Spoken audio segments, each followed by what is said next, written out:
नमस्कार दोस्तों, स्वागत है आप सबका एक बार फिर से बीपीएससी करंट अफेयर की इस रिवीजन सीरीज़ में। दोस्तों, इस सीरीज़ में हम मोस्ट एक्सपेक्टेड एमसीक्यू कर रहे हैं जो कि हमारे एग्ज़ाम के लिए काफ़ी महत्वपूर्ण साबित होगा, खास करके बीपीएससी के लिए और साथ साथ बिहार के अदर एग्ज़ाम जैसे कि बिहार एसआई हो गया, बिहार कांस्टेबल हो गया, ये सारे एग्ज़ाम के लिए काफ़ी महत्वपूर्ण साबित होगा। ठीक है दोस्तों, पिछले वीडियोज़ में मैंने आपको एक क्वेश्चन दिया था कि उसको कमेंट बॉक्स में आप करके बताएं आंसर। कुछ बच्चों ने किया लेकिन बहुत सारे लोगों ने नहीं किया। तो क्वेश्चन ये था, मैं आपको बता देती हूँ, आप उसका आंसर नोट डाउन कर लेना कि नीति आयोग की रिपोर्ट के अनुसार गरीबों की संख्या में सबसे अधिक गिरावट दर्ज करने में बिहार को कौन सा स्थान प्राप्त हुआ है। तो उसका आंसर था सेकंड, यानी कि गरीबों की संख्या में सबसे अधिक गिरावट दर्ज करने में बिहार को दूसरा स्थान प्राप्त हुआ है। चलिए शुरू करते हैं आज का वीडियो और देखते हैं पहला क्वेश्चन क्या है आज के वीडियोज़ में। तो हमारा पहला क्वेश्चन है कि वैश्विक शांति और भगवान बुद्ध के संदेशों का प्रचार करने के उद्देश्य से कहाँ मैराथन एक्सपो 2023 का उद्घाटन किया गया है। मैराथन एक्सपो 2023 का उद्घाटन पूछ रहा है। इसका ऑप्शन ए है पटना, बी दरभंगा, सी वैशाली और डी नालंदा। दोस्तों, हम सिर्फ क्वेश्चंस को नहीं डिस्कस करेंगे, लाइक कि क्वेश्चन और उसका आंसर सिर्फ नहीं करेंगे ऐसे। जहाँ पे सिर्फ फैक्ट्स होगा वहाँ पे हम ऐसे ही करेंगे, बट जहाँ पे ऐसा लगेगा कि हमें समझना चाहिए तो चीज़ों को हम समझते हुए भी चलेंगे ताकि हमें चीज़ें लंबे समय तक याद रहे। क्योंकि कॉन्सेप्ट क्लियर हो जाता है ना तो हमें अच्छे से रिकॉल कर पाते हैं हम, और जो फैक्ट बेस्ड है तो उसे तो हमें रटना ही है। तो इसका हमने ऑप्शन पढ़ा, पहला पटना, बी दरभंगा और सी वैशाली और डी नालंदा। इसका आंसर होगा ए पटना। वैश्विक शांति और भगवान बुद्ध के संदेशों का प्रचार करने के उद्देश्य से मैराथन एक्सपो 2023 का उद्घाटन जो है पटना में किया गया। ये भी पूछ सकता है कि मैराथन एक्सपो 2023 का उद्घाटन जो पटना में किया गया है उसका उद्देश्य क्या है। तो इसका उद्देश्य यहाँ पे लिखा हुआ है, वैश्विक शांति और भगवान बुद्ध के संदेशों का प्रचार करने के उद्देश्य से इस एक्सपो का उद्घाटन किया गया है। कहाँ किया गया है? तो पटना में किया गया है। ठीक है, अब नेक्स्ट क्वेश्चन की तरफ बढ़ते हैं। नेक्स्ट क्वेश्चन है कि सीएम नीतीश कुमार ने बिहार डेयरी एवं कैटल एक्सपो 2023 का उद्घाटन कहाँ किया है। ऑप्शन है ए पटना, बी दरभंगा, सी कटिहार और डी वैशाली। पहले तो हम ये जानते हैं कि बिहार डेयरी एवं कैटल एक्सपो 2023 के बारे में हम इसके बारे में थोड़ा बहुत चर्चा करेंगे अभी। इसका उद्घाटन जो है वो 21 दिसंबर 2023 को किया गया, ये डेट भी आप लिख लीजिएगा। और मुख्यमंत्री नीतीश कुमार ने इस कार्यक्रम में 239.96 करोड़ रुपए की लागत से स्थापित कॉम्फेड पटना के 5 डेयरी संयंत्रों, 72.76 करोड़ रुपए की लागत से स्थापित कॉन्फेड पटना के अन्य उपस्करों का भी उद्घाटन किया। इसके साथ ही मैं आपको ये बता दूं कि मुख्यमंत्री नीतीश कुमार द्वारा पशु चिकित्सा एवं पशु महाविद्यालय किशनगंज का भी शुभारंभ किया गया इसी दिन। ठीक है, और साथ साथ बिहार पशु विज्ञान विश्वविद्यालय पटना का पशु पोषण ऐप भी लॉन्च किया। तो इस सबको मैं बोल रही हूँ तो आप नोट डाउन करते चलना, क्योंकि अगर मैं यहाँ पे ये बड़े बड़े शब्द हैं तो अगर मैं नोट डाउन करूँगी तो काफ़ी टाइम लग जाएगा। फिर भी मैं लिख देती हूँ, पशु पोषण ऐप लॉन्च किया इसी दिन। ठीक है, और इसके साथ ही पशु चिकित्सा एवं पशु महाविद्यालय किशनगंज का भी शुभारंभ किया गया। पशु चिकित्सा एवं पशु महाविद्यालय किशनगंज। ठीक है, बिहार डेयरी एवं कैटल एक्सपो 2023 जिसका उद्घाटन 21 दिसंबर 2023 को हुआ, इसमें पशु पोषण ऐप लॉन्च किया गया। पशु चिकित्सा एवं पशु महाविद्यालय किशनगंज में हुआ। अब बात करते हैं कि ये जो डेयरी एवं कैटल एक्सपो 2023 है इसका उद्घाटन कहाँ किया गया। तो दोस्तों, इसका उद्घाटन जो है पटना में ही किया गया। ए हो जाएगा इसका आंसर भी। ठीक है, पटना में ही किया गया। अब नेक्स्ट क्वेश्चन की तरफ बढ़ते हैं। हमारा नेक्स्ट क्वेश्चन है कि हाल ही में खबरों में रहा मिशन दक्ष। कौन? मिशन दक्ष का संबंध किस राज्य से है? जो शिक्षा विभाग द्वारा पढ़ाई में कमज़ोर बच्चों की शिक्षा में सुधार के लिए शुरू किया गया है? आपका ऑप्शन ए हो गया बिहार, बी झारखंड, सी दिल्ली और डी उत्तर प्रदेश। तो दोस्तों इसका आंसर हो जाएगा ए बिहार। बिहार सरकार ने मिशन दक्ष को शुरू किया है। इसका फुल फॉर्म क्या है? फुल फॉर्म भी लिख लीजिएगा क्योंकि पूछ सकता है। ज्ञान और कौशल के लिए गतिशील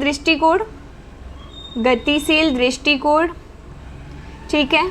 इसके साथ ही अगर हम इस योजना के मकसद के बारे में बात करें तो ये राज्य के कक्षा 3 से 8 के कमज़ोर छात्रों को विशेष रूप से हिंदी, गणित और अंग्रेजी की कक्षाएं देना है 308 वर्ष के बच्चों को। ये कुछ फैक्ट्स जो हैं आप साइड में नोट डाउन करते चलना, ठीक है। इस योजना के तहत कमज़ोर बच्चों को किसी न किसी शिक्षक को मतलब गोद लेना है, गोद लेने के समान, क्योंकि इसमें शिक्षक 5 से ज़्यादा बच्चों को नहीं पढ़ाएगा। मोर देन 5 से ज़्यादा बच्चों को नहीं पढ़ाएगा, ठीक है। और अगर हम बात करें तो इन बच्चों को पढ़ाने के लिए विद्यालयों में 3 बजे के बाद विशेष कक्षा आयोजित की जाएंगी। इस योजना के तहत करीब 25 लाख बच्चों को पढ़ाने का लक्ष्य रखा गया है और साथ ही साथ इसके ट्यूशन फीस जो है वो नहीं, मतलब ये जो 3 बजे के बाद शिक्षकों द्वारा पढ़ाया जाएगा इसमें कोई फ़ी वगैरह नहीं लगेगी, ठीक है। इस योजना के तहत बच्चों को पढ़ाने के लिए जिला पदाधिकारियों की अध्यक्षता में कमेटी भी बनाई गई है, ठीक है। तो ये रहा मिशन दक्ष के बारे में होल ओवर चीज़ें। आप जितना मैंने बोला है आपने अच्छे से सुना होगा तो आप उसमें जो भी की पॉइंट्स आपको लगेगा कि हाँ चीज़ें इसे याद रह सकती हैं तो आप साइड में नोट डाउन करते चलना, ठीक है।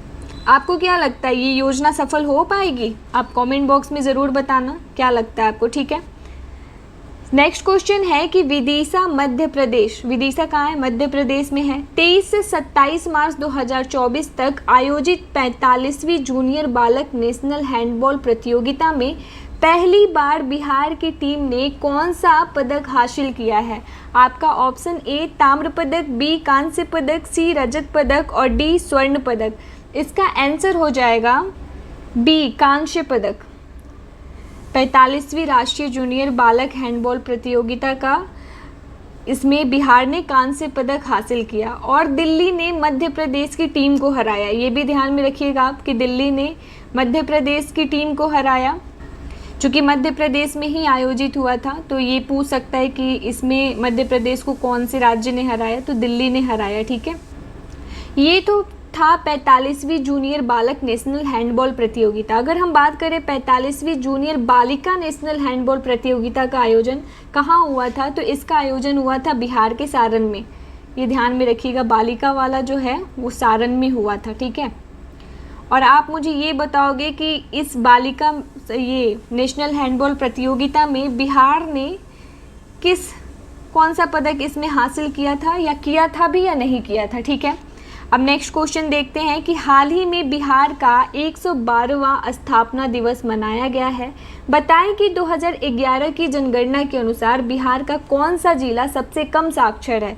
तो दोस्तों इसका ऑप्शन है ए अरवल, बी सिवान, सी कटिहार और डी पूर्णिया। तो इसका आंसर हो जाएगा डी पूर्णिया जो है बिहार का सबसे कम साक्षर है, क्योंकि यहाँ पे जो शिक्षा का प्रतिशत है वो काफ़ी कम है। और रोहतास जो है वो बिहार में सबसे अधिक साक्षर है। यहाँ पे कितना शिक्षा दर है? सिर्फ 52.49% है, बहुत कम है, इसको बढ़ाने की ज़रूरत है। और सबसे अधिक कहाँ पे है? तो रोहतास में है, जहाँ पे कैमूर की पहाड़ी है। 90.2% यहाँ पे सोचिए आप, 90.2% है।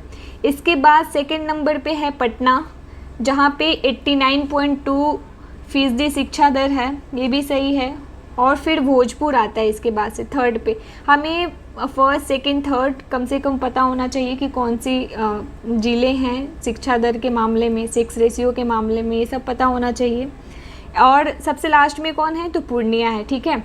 स्वतंत्रता के समय जो है महिला साक्षरता दर तो खैर अभी भी बहुत कम है, और अभी इसके मामले में सरकार जो है प्रयास कर रही है। सर्वाधिक अगर महिला साक्षरता दर के बारे में बात करें तो वो मुंगेर में है 65.53%, और बिहार में सबसे कम महिला साक्षरता दर जो है वो सहरसा में है, 42.73%, यानी कि पूर्णिया से भी कम है। ठीक है, सर्वाधिक पुरुष साक्षरता दर वो भी रोहतास में ही है। ठीक है, तो हमने देख लिया इनसे जुड़े जितने भी तथ्य थे। अब नेक्स्ट क्वेश्चन की तरफ बढ़ते हैं। हमारा नेक्स्ट क्वेश्चन है कि 4 मार्च 2024 को मुख्यमंत्री नीतीश कुमार ने कहाँ बने भारत और एशिया का पहला डॉल्फिन रिसर्च सेंटर का उद्घाटन किया है? ऑप्शन है ए पटना में, बी मुंगेर में, सी नालंदा में और डी भागलपुर में। तो इसका आंसर हो जाएगा ए पटना में। पटना में पहला डॉल्फिन रिसर्च सेंटर का उद्घाटन किया गया है। इसकी लागत कितनी लगी है? 30 करोड़ रुपए। 30 करोड़ रुपए की लागत से बना ये राष्ट्रीय डॉल्फिन रिसर्च सेंटर, 30 करोड़ रुपए।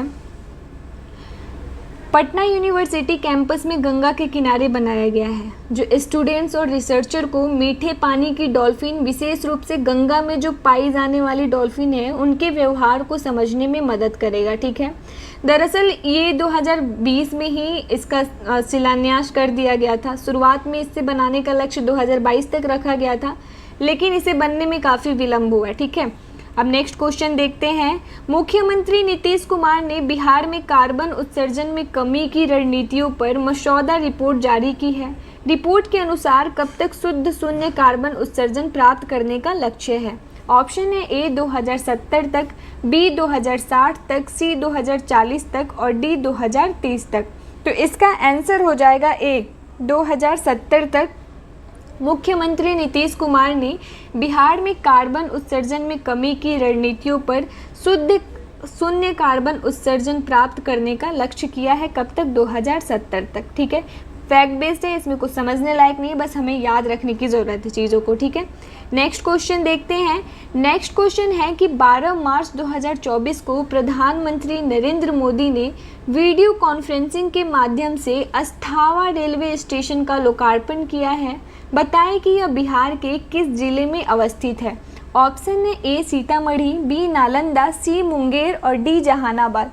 तो इसका आंसर हो जाएगा बी, नालंदा में अस्थावा रेलवे स्टेशन अवस्थित है। बिहार शरीफ से इसकी दूरी जो है 13 किलोमीटर है और इस रेलवे स्टेशन पे बिहार शरीफ बड़बिघा रेलखंड पर ये स्थित है। ठीक है, अस्थावा रेलवे स्टेशन बिहार शरीफ लिख लीजिएगा, पूछ सकता है ये भी। ठीक है, बिहार शरीफ बड़बिघा रेलखंड पर स्थित है, बड़बिघा रेलखंड। ठीक है, इस रेलखंड के चालू हो जाने से दोस्तों इस इलाके में आवाजाही जो है वो सुगम हो जाएगी। एक्चुअल में इस रेलखंड के निर्माण की नींव जो है वो तत्कालीन रेल मंत्री नीतीश कुमार ने साल 2003 में शेखपुरा स्टेशन पर रखी थी। इस रेलखंड के निर्माण में जमीन अधिग्रहण और अन्य प्रशासनिक कारणों से इसका लगातार विस्तार किया गया और जून 2023 में ट्रायल किया गया था। फिर प्रधानमंत्री नरेंद्र मोदी ने 12 मार्च 2024 को वीडियो कॉन्फ्रेंसिंग के जरिए अस्थावा रेलवे स्टेशन का लोकार्पण कर दिया। ठीक है, अब नेक्स्ट देखते हैं। नेक्स्ट क्वेश्चन, हाल ही में आई एक रिपोर्ट के अनुसार मौजूदा समय में बिहार में एक पुलिस थाना औसतन कितनी आबादी पर है?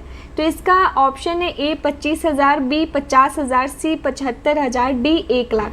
तो इसका आंसर हो जाएगा डी 1 लाख, जो कि राष्ट्रीय औसत से कम है, क्योंकि राष्ट्रीय स्तर पर औसतन कुल 75,000 की आबादी पर एक थाना है। ऐसे में बिहार को अभी जो है 400 और थानों की ज़रूरत है, तब जा कर के हम सुशासन ला सकते हैं और अच्छे से कार्य कर सकती है पुलिस बल, क्योंकि जनसंख्या बिहार की काफ़ी ज़्यादा, 13 करोड़ लगभग। ठीक है, तो जाहिर सी बात है कम से कम राष्ट्रीय औसत को तो पूरा करना ही पड़ेगा। जितना राष्ट्रीय औसतन 75,000 पर तो एक होना ही चाहिए पुलिस थाना। नेक्स्ट क्वेश्चन देखते हैं। नेक्स्ट क्वेश्चन है कि बिहार सरकार ने हाल ही में कितने जिलों में आम्रपाली प्रशिक्षण केंद्र खोलने की स्वीकृति दी है, जहां राज्य के कलाकारों को प्रशिक्षण दिया जाएगा? ऑप्शन ए 9 जिलों में, बी 18 जिलों में, सी 21 जिलों में और डी सभी 38 जिलों में। तो इसका आंसर हो जाएगा डी, सभी 38 जिलों में बिहार सरकार ने आम्रपाली प्रशिक्षण केंद्र खोलने की स्वीकृति दी है, जहां कलाकार जो है उनको प्रशिक्षण दिया जाएगा। इसके लिए जो है आप 10 करोड़ ये भी लिख लीजिएगा, 10,86,80,000 रुपए की खर्च करने की प्रशासनिक स्वीकृति दे दी गई है। सोचिए, इसके अलावा जो है वित्तीय वर्ष 2025-26 के लिए भी 9,34,80,000 रुपए व्यय की प्रशासनिक स्वीकृति दी गई है। इससे क्या होगा, आम्रपाली प्रशिक्षण केंद्र से क्या होगा कि राज्य के कलाकार जो होंगे उनको अपने जिले में ही प्रशिक्षण मिल सकेगा और साथ साथ वो युवा कलाकारों को सुयोग्य शिक्षकों के द्वारा शास्त्रीय नृत्य, संगीत, वाद्य यंत्र एवं अन्य से संबंधित विषयों का प्रशिक्षण दे पाएंगे। ठीक है, तो गवर्नमेंट के द्वारा एक अच्छी कदम है ये, कलाकार और संस्कृति अपनी और ये शास्त्रीय नृत्य वगैरह को प्रोत्साहित करने के लिए। ठीक है, अब नेक्स्ट क्वेश्चन देखते हैं कि बिहार के किस जिले की खुशी कुमारी ने हिमाचल प्रदेश के नगररोटा में आयोजित Khelo India inter zonal women's weight lifting championship में कांस्य पदक अपने नाम किया है? Option A Banka, B Purnia, C Munger और डी पटना। तो दोस्तों इसका आंसर हो जाएगा D Purnia, sorry Patna, D पे पटना है। ये खुशी कुमारी जो हैं वो पटना की रहने वाली हैं जिन्होंने खेलो India inter zonal women's weight lifting championship में कांस्य पदक अपने नाम किया है, जो बिहार के पटना की रहने वाली हैं। ध्यान में रखिएगा इसको। नेक्स्ट क्वेश्चन देखते हैं। हमारा नेक्स्ट क्वेश्चन है कि आईआईटी पटना ने किस देश के मध्य अकादमिक सहयोग के लिए समझौता किया है? ऑप्शन है A France, B America, C Britain और डी इनमें से कोई नहीं। तो दोस्तों इसका आंसर हो जाएगा ए फ्रांस। 14 अक्टूबर 2023 को ये फैसला किया गया, समझौता किया गया 14 अक्टूबर 2023 को। इस समझौते से क्या होगा कि दोनों संस्थानों के बीच सिम्बायोटिक संबंधों को बेहतर करने के लिए यह किया गया है। साथ ही साथ यह समझौते दोनों संस्थान ने आपसी हित के विषयों पर विभिन्न अल्पकालिक कार्यक्रमों के लिए, जैसे शैक्षिक, प्रशासनिक हो गया, कर्मचारियों और छात्रों के आदान प्रदान को संयुक्त रूप से आयोजित करने के लिए किया गया है। इससे आईआईटी पटना प्रभावशाली अनुसंधान और गुणवत्तापूर्ण शिक्षा के क्षेत्र में आगे बढ़ेगा और साथ साथ भारत और फ्रांस लंबे समय से सांस्कृतिक, व्यापार और आर्थिक संबंध साझा करते रहे हैं। तो इस दिशा में इन दोनों के संबंधों को बेहतर करने में भी एक अच्छा कदम माना जा सकता है। ठीक है, अब नेक्स्ट क्वेश्चन की तरफ बढ़ते हैं। नेक्स्ट क्वेश्चन है हमारा कि बिहार के किस अस्पताल को स्वच्छता में प्रथम पुरस्कार मिला? स्वच्छता में प्रथम पुरस्कार बिहार में किस अस्पताल ने हासिल किया है? तो ऑप्शन ए बेगूसराय सदर अस्पताल, बी शेखपुरा सदर अस्पताल, सी पटना सदर अस्पताल और डी बक्सर सदर अस्पताल। तो इसका आंसर हो जाएगा बी, शेखपुरा सदर अस्पताल ने स्वच्छता में प्रथम पुरस्कार हासिल किया है। ठीक है, जो कि साथ साथ अन्य अस्पतालों को भी करने की स्वच्छता अपनाने की ज़रूरत है, ताकि ऐसे ही वो प्रथम, सेकंड, आप मुझे ये बताना कि सेकंड पुरस्कार किसको मिला है स्वच्छता में बिहार में। ठीक है, नेक्स्ट क्वेश्चन देखते हैं। नेक्स्ट क्वेश्चन है कि बिहार कृषि क्लिनिक योजना के तहत राज्य सरकार कृषि क्लिनिक स्थापित करने के लिए प्रत्येक आवेदक को कितने रुपए का अनुदान देगी? दोस्तों अगर आपको वीडियो स्लो लग रहा हो ना तो आप स्पीड फास्ट कर लेना। मैं बहुत कोशिश कर रही हूँ कि स्पीडली पढ़ाऊँ ताकि ज़्यादा से ज़्यादा क्वेश्चन हम कवर अप कर पाए। बट अगर मैं बहुत ज़्यादा स्पीड कर दूँगी ना तो उससे क्या होगा ना कि मैं एक्सप्लेन नहीं कर पाऊँगी बेटर, फिर आपको समझ नहीं आएगा, तो फिर वीडियो से मतलब समझाने का कोई फ़ायदा ही नहीं बनेगा। आप ऐसे भी कर सकोगे अगर रटना ही है तो, समझ रहे हो ना आप। इसलिए आप अपना स्पीड बढ़ा लेना और देखना अपने खुद से। ठीक है, इसका ऑप्शन है ए 2 लाख, बी 3 लाख, सी 4 लाख और डी 5 लाख। तो इसका आंसर हो जाएगा ए 2 लाख। कृषि क्लिनिक योजना के तहत राज्य सरकार कृषि क्लिनिक स्थापित करने के लिए प्रत्येक आवेदक को 2 लाख रुपए का अनुदान देगी। इसका उद्देश्य जो है किसानों को सरकारी योजनाओं का लाभ दिलाने का एक प्रयास के रूप में यह देखा जा रहा है। बिहार में किसानों और कृषि के विकास के लिए राज्य के सभी 534 प्रखंडों में कृषि क्लिनिक खोलने की तैयारी की जा रही है। ठीक है, सभी कितने प्रखंड है बिहार में ये भी ध्यान में रख लीजिएगा, और इन सभी प्रखंडों में जो है ये कृषि क्लिनिक खोलने की तैयारी की जा रही है। सबसे पहले पायलट प्रोजेक्ट के तौर पर जो है 202 प्रखंडों में इसकी शुरुआत होगी, फिर आगे के प्रखंडों में इसकी स्थापना धीरे धीरे की जाएगी। ठीक है, नेक्स्ट क्वेश्चन देखते हैं। नेक्स्ट क्वेश्चन है कि 12 से 16 मार्च 2024 तक पाटलिपुत्र खेल परिसर पटना में खिलाड़ियों के लिए प्रतिभा खोज कार्यक्रम यानी कि कीर्ति का आयोजन किया गया। बताएं कि बिहार की राजकीय खेल क्या है। ऑप्शन है A kho kho, B kabaddi, C hockey, D volleyball. तो इसका आंसर हो जाएगा बी कबड्डी। बिहार का राजकीय खेल जो है वो कबड्डी है। कबड्डी एक टीम खेल है, ठीक है, टीम खेल है दोस्तों। और इसमें जो है 12 खिलाड़ी होते हैं, लेकिन सिर्फ 7 खिलाड़ी खेलते हैं। यह खेल जो है मुख्य रूप से भारतीय उपमहाद्वीप में खेला जाता है। कबड्डी को दक्षिण में जो है, दक्षिण में क्या कहते हैं इसको, चेडू गुडू कहते हैं। और पूर्व में इसको पूर्व में हु तू के नाम से भी जाना जाता है। बिहार के अलावा जो है कबड्डी तमिलनाडु, महाराष्ट्र, पंजाब, तेलंगाना और आंध्र प्रदेश का भी राजकीय खेल है, ठीक है, आंध्र प्रदेश का भी राजकीय खेल है। तो ये सब भी ध्यान में रखिएगा। कबड्डी बिहार के साथ साथ अन्य कौन से राज्यों का राजकीय खेल है। बिहार में और भी खेल खेले जाते हैं, जैसे आपने गुल्ली डंडा खेला होगा, खो खो हो गया, गेंदबाजी, शतरंज, ये सब भी खेल बिहार में खेले जाते हैं। लेकिन बिहार का राजकीय खेल क्या है, कबड्डी है, ठीक है। अब नेक्स्ट क्वेश्चन देखते हैं कि अमीर सुबहानी के स्वैच्छिक सेवानिवृत्ति के बाद कौन हाल ही में बिहार के मुख्य सचिव नियुक्त किए गए हैं। ऑप्शन है ए ब्रजेश मेहरोत्रा, बी चैतन्य प्रसाद, सी के विनोद चंद्रन और डी आरवी आर्लेकर। इसका आंसर हो जाएगा ए ब्रजेश मेहरोत्रा। ये अब रिटायर भी हो गए, 2 अगस्त में रिटायर हो गए क्योंकि बहुत कम दिनों के लिए इनका कार्यकाल था। और इन्होंने 1989 बैच के IAS रहे हैं और बिहार के विभिन्न विभागों में इससे पहले भी ये तैनात रह चुके हैं। साथ ही जो है यह मुख्यमंत्री नीतीश कुमार के विश्वस्त अधिकारियों में इनकी पहचान है, ठीक है। उनके प्रशासनिक कौशल और दक्षता की वजह से उन्हें बिहार का जो है मुख्य सचिव बनाया गया, ठीक है। इतना इनके बारे में जानकारी काफ़ी है हमारे एग्ज़ाम के लिए। अब नेक्स्ट क्वेश्चन देखते हैं कि हर वर्ष 22 मार्च को मनाए जाने वाले बिहार दिवस, ये ध्यान में रखिए, कब मनाया जाता है बिहार दिवस, 22 मार्च को। बिहार दिवस का क्या महत्व है। 1912 में भारत का 12वां राज्य बना था। बी 1936 में बिहार से अलग होकर उड़ीसा राज्य बना। सी 2000 में झारखंड राज्य को बिहार से अलग कर दिया गया। और डी 1857 की क्रांति में भी बिहार के कुंवर सिंह को याद किया जाता है। तो हर दिन की तरह यह क्वेश्चन मैं आपको होमवर्क में देती हूँ, मैं नहीं बताऊँगी इसका आंसर आप बताओगे मुझे कमेंट बॉक्स में। और ज़रूर बताना आप लोग, अगर वीडियो पसंद आई है तो लाइक कर देना, चैनल को सब्सक्राइब कर देना। और अगर आपको और भी बिहार से रिलेटेड टॉपिक जानना हो तो मैंने ऑलरेडी बहुत सारे टॉपिक कवर अप करा रखे हैं, तो आप प्लेलिस्ट में जाके देख सकते हो। ऊपर से अपने दोस्तों तक पहुंचाइए वीडियो, क्योंकि एग्ज़ाम आने वाला है, 17 नवंबर को प्रस्तावित है, बस फाइनल ऑफिशियल कॉन्फर्मेशन का इंतज़ार है, ठीक है।